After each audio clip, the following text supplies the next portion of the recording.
ఎన్నికల హామీ అమలు చేయడంలో రేవంత్ సర్కార్ విఫలమైందన్నారు కేంద్ర మంత్రి కిషన్ రెడ్డి. రైతు రుణమాఫీ, నిరుద్యోగ వృత్తిపై ఎందుకు మాట్లాడడం లేదని ప్రశ్నించారు. ఎలక్షన్ ఫండ్ కోసం రాష్ట్రంలో రియల్ ఎస్టేట్ వ్యాపారులు, కంపెనీలను కాంగ్రెస్ నేతలు బెదిరిస్తున్నారని కిషన్ రెడ్డి ఆరోపించారు. పోయి నుంచి పెనుముల పడ్డట్టయింది మన పరిస్థితి. కాంగ్రెస్ పార్టీ అనేక రకాల హామీలు ఇచ్చింది, హామీలు అమలు చేయడం లేదు. కానీ సూట్ కేసులు మాత్రం ఢిల్లీకి వస్తాం. గత అసెంబ్లీ ఎన్నికల్లో కర్ణాటక నుంచి ఇక్కడ కాంగ్రెస్ పార్టీకి సూట్ కేసులు వచ్చాయి.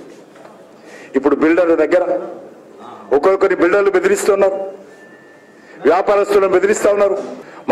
మా రాహుల్ గాంధీ చెప్పాడు, మాకు 100 కోట్లు కావాలా, మాకు 1000 కోట్లు కావాలా, మాకు పార్టీ ఎక్కడ అధికారంలో లేదు, డబ్బులు ఇచ్చేటువంటి స్టేట్ తెలంగాణనే ఇప్పుడు, కాబట్టి తెలంగాణ నుంచి డబ్బులు కావాలా, కాంగ్రెస్ పార్టీ గెలిచింది కాబట్టి దేశంలో ఉన్నటువంటి వచ్చేటువంటి ఎన్నికల్లో రాహుల్ గాంధీకి డబ్బులు కావాలంటే తెలంగాణలో వసూలు చేయాలని చెప్పి ఈరోజు రాహుల్ గాంధీ ఆదేశాలతో ఇక్కడ పెద్ద ఎత్తున బిల్డర్ల పైన, రియల్ ఎస్టేట్ వ్యాపారస్తుల పైన, కంపెనీల పైన, ఆఫీసర్ల పైన, కాంట్రాక్టర్ల పైన బెదిరింపులు చేసి ఈరోజు సూట్ కేసులు ఢిల్లీకి మోస్తున్న పరిస్థితి ఉన్నది.